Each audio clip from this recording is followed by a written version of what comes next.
राजेवाडी ते आंबडवे राष्ट्रीय महामार्गाचे काम निकृष्ट असल्याचा स्थानिक नागरिक आणि संघर्ष समिती अध्यक्ष अरविंद येलवे यांचा आरोप। पहिल्याच मुसळधार पावसामध्ये मंडणगड तालुक्यातील बाणकोट रोड येथे रस्त्याची दुरावस्था झाली असून रस्त्याखालून पाणी वाहणे आणि महामार्ग खचण्याच्या घटनांमुळे कामाची पोलखोल झाली आहे। काही दिवसांपूर्वीच याच राजेवाडी ते आंबडवे राष्ट्रीय महामार्गावरील तुळशी घाटात दरड कोसळल्याची घटना घडली असताना त्यामुळे मूळ रस्त्यावर चिखल पसरला होता।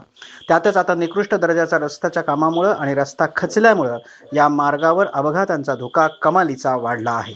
संबंधित प्रशासकीय अधिकारी आणि कंत्राटदार जनतेच्या पैशाची उधळपट्टी करून नागरिकांच्या जीवाशी खेळत असल्याचा आरोप संघर्ष समिती अध्यक्ष अरविंद येवले यांनी केला आहे। या निकृष्ट कामाची तात्काळ उच्चस्तरीय चौकशी करून दोषी कंत्राटदारांवर कडक कारवाई करावी आणि रस्ता वाहतुकीसाठी सुरक्षित करावा अशी मागणी मंडणगड तालुक्यातील जनतेकडून केली जात आहे। प्रशासनाला जागे करण्यासाठी संघर्ष समिती जन आंदोलन करणार असल्याचंही यावेळी नमूद करण्यात आलं आहे। राजेवाडी ते आंबडवे राष्ट्रीय महामार्गाचं निकृष्ट दर्जाचं काम असल्याचा स्थानिक नागरिक आणि संघर्ष समिती अरविंद येवले यांचा आरोप। विशेष प्रतिनिधीसह दैनिक सूर्योदय मंडळ दिलेली आहे। आणि असं असताना सुद्धा जो हा रस्त्याचं जे हे काम चाललंय पूर्णपणे गलिच्छ दर्जाचं काम आहे, सरळ निदर्शनात येते।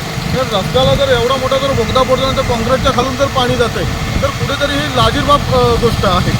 आता तर ते साईडच्या ज्या भिंती आणि बांधले, ते गटर लाईनच्या बाजूला जे भिंत बांधले त्या भिंत सुद्धा एवढ्या गलिच्छ दर्जाची त्यांना तडे गेलेले आहेत। जर आज आपण जर बघितलं का तर हे जे आता ते खूप पट्टी लावण्याचं जे काम चाललेलं आहे हे असंच चालू आहे गेले 7 वर्ष त्यांचं। कारण ऐन पावसाच्या तोंडावरती त्यांनी काम करायला घेतलं। आपण 2 महिने झाले काँक्रीट खडी अंतरून ठेवली आणि 2 महिन्यानंतर जेव्हा पाऊस तोंडावरती येतो तेव्हा काँक्रिटीकरण चालू करतात। बाजारपेठमध्ये सुद्धा तीच अवस्था, रस्ता बाजारपेठच्या बाहेर सुद्धा तीच अवस्था। आज सेनाला घाटामध्ये एवढी मोठी दुर्घटना घडली की तिथं मोठी दरड आरली गेली।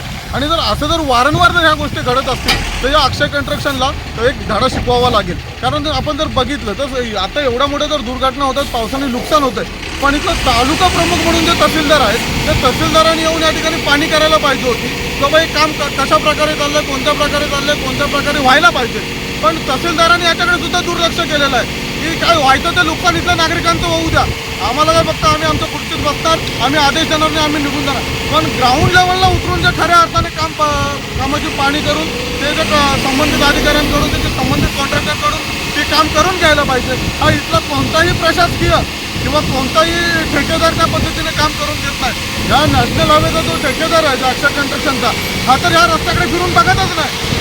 ही त्यांनी माणसं नेमून दिलेली आहेत की माणसं इथे येऊन फक्त काम करतात आणि ते काम खूप पट्टी लावण्याचं काम होत आहे। गटर लाईनला जे वरती ते त्यांनी काँक्रीट अंतरलेलं आहे त्या काँक्रीटला सुद्धा होल पडत चाललेले आहेत, गटर लाईन आरत चाललेल्या आहेत। अशा मोठे ह्या रस्त्याच्या दुर्घटना आहेत। त्याच्या संदर्भात आम्ही काही दिवसातच मोठं आंदोलन छेडण्याच्या तयारीत आहोत आणि ते छेडणार। आणि ते नुसतं आंदोलन नसेल ते मग ज्या पद्धतीने आम्हाला करता येईल, मग ज्या ठिकाणी जे काम करणारे असतील, जे गलिच्छ दर्जाचं काम होत असेल त्यांना कोणत्या प्रकारे धडा शिकवायचा तो आम्ही आमच्या पद्धतीने मग शिकू। कारण गेले 7 वर्ष आम्ही याच्यासाठी लढतोय आणि लढत आलोय आणि असं असताना सुद्धा जरी असं घडत असेल तर ते चुकीचं आहे। धन्यवाद।